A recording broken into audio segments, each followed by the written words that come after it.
June 4న అదే judgement day రోజు తెలంగాణలో లోక్సభ ఫలితాలు కూడా రాబోతున్నాయి సార్. బీజేపీకి ప్రధాన అస్త్రం, ప్రధాన నమ్మకం నరేంద్ర మోదీ. అయితే కాంగ్రెస్ కూడా అదే స్థాయిలో నమ్మకాన్ని వ్యక్తం చేస్తోంది. అయితే లోక్సభ ఎన్నికల ఫలితాల తర్వాత ఆశించిన ఫలితాలు వస్తే రేవంత్ రెడ్డి స్ట్రెంథన్ అవుతారు, హీరో అవుతారు. It's okay sir.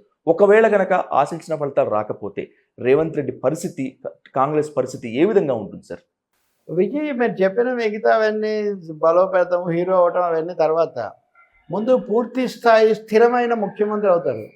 Okay sir. ఇప్పటి వరకు కూడా ఇది ఉండటము, రకరకాల ఊహాగానాలు, ఎన్నికలు అయిన తర్వాత మారిపోతారు, అక్కడ దూకుతారు, లేకపోతే బీజేపీ పడగొడుతుంది, మళ్ళీ మేమే వస్తామని కేసీఆర్ స్వయంగా చెప్పడము, ఇట్లాంటి చాలా సినారియోలు, చాలా ఇవన్నీ మనం చూస్తున్నాం కదా. కాబట్టి ఈ లోక్సభ పైగా ఎవరెవరో చెప్పడం ఎందుకు, రేవంత్ రెడ్డి స్వయంగా ఫైనల్ అనేది లోక్సభ ఎన్నికలు అన్నాడు. అవును సార్. అసలు ఆశ్చర్యం.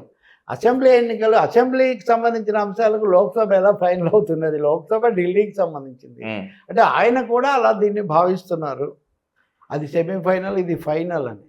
కాబట్టి రేవంత్ రెడ్డి ఈ ఎన్నికల్లో ఎక్కువ స్థానాలు తెచ్చుకోవటం తప్పనిసరి, అదే ఆయన స్థిరంగా ఉండటానికి.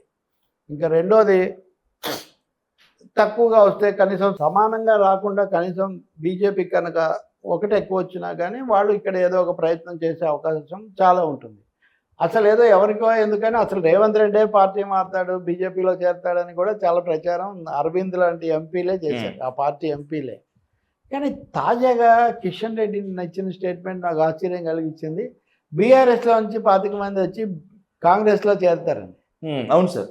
అంటే రేవంత్ రెడ్డి బాగా స్ట్రెంథెన్ అవుతాడని కదా. 25 మంది ఎమ్మెల్యేలు చేరితే ఇప్పుడున్నటువంటి 64 మందికి తోడు ఆయన ఇంకా చాలా కేసీఆర్ అంత బలం వచ్చేస్తుంది. కేసీఆర్కు 2018 ఎన్నికల్లో వచ్చినంత బలం. మరి కిషన్ రెడ్డి ఎందుకు అన్నాడు?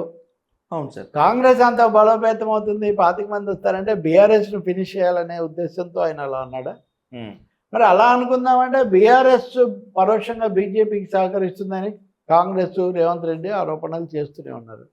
అందుకని ఇది చాలా ఒక మూడు ముక్కలాట్లాగా ఇది చాలా విచిత్రంగా ఉంది తెలంగాణ రాజకీయం. బీజేపీకి కనుక ఏమాత్రం ఎక్కువ స్థానాలు వచ్చినా వాళ్ళు ఈ ప్రభుత్వాన్ని వ్యతిరేకంగా చాలా పాచికలు ఆడతారు, అందులో ఇంకేం సందేహం లేదు. బీఆర్ఎస్ కూడా ఇప్పటికే వాళ్ళ అధికారం కోల్పోయి తట్టుకోలేకుండా చాలా అసహనంతో ఉన్నారు. కాబట్టి వాళ్ళు ఏం పాత్ర వహిస్తారని కూడా మనం చెప్పలేం. మరి దీన్ని న్యూట్రలైజ్ చేయడానికి కిషన్ రెడ్డి అలా అన్నారా, ఏమన్నారో కానీ ఎన్నికల్లో అయితే మటుకు బీఆర్ఎస్కి ఎక్కువ రావు, 1-2 వస్తాయని ప్రజలందరూ దాదాపుగా భావిస్తున్నారు సార్. కాకపోతే బీజేపీకి ఒక 10 కంటే ఎక్కువ వస్తాయా, 10 కంటే 7 దగ్గరన్నా ఆగిపోతే అప్పుడు రేవంత్ రెడ్డికి హాయిగా ఉంటుంది. అలా కాకుండా వాళ్ళు కూడా ఏ 9, 10 తెచ్చుకుంటే దాని మీద కూడా 2-3 రకాల లెక్కలు ఉన్నాయి. కిషన్ రెడ్డి లెక్క, రాజేందర్ లెక్క, ఇంకో బండి సంజయ్ లెక్క, రఘునందన్ లెక్క, రకరకాలు ఉన్నాయి. కాబట్టి మనం అది చూడాల్సి ఉంటుంది. బట్ ఓవరాల్గా కాంగ్రెస్కు అనుకూలత ఉండొచ్చు, ఎందుకంటే మొన్నే వచ్చారు కాబట్టి. అంత గుడ్ విల్ పోయి వీళ్ళందరూ దాడి చేసినంత మాత్రాన, బీఆర్ఎస్ బాగా ధ్వజమెత్తినంత మాత్రాన ప్రజలు అంత తొందరగా కాంగ్రెస్ మీద ఏదో తిరస్కరణకు వస్తారని నేను అనుకోవట్లేదు. పైగా అసెంబ్లీ ఎన్నికప్పుడు లేనిది సిపిఎం ఇద్దరితో కూడా కలిపి వాళ్ళ ఓట్లు కూడా తెచ్చుకోవడం ఎంతైనా ఉపయోగపడే అంశమే, కానీ అదేమి అంటే కొద్దిగా ఎంత పాయింట్ అయినా పెరుగుతుంది కదా సార్. కాబట్టి ఆ విధమైన సమస్య ఏమి ఉండకపోవచ్చు. కిషన్ రెడ్డి చెప్పే ప్రకారం కూడా ఏం సమస్య ఉండకపోవచ్చు, మరింత బలోపేతం కూడా కావచ్చు.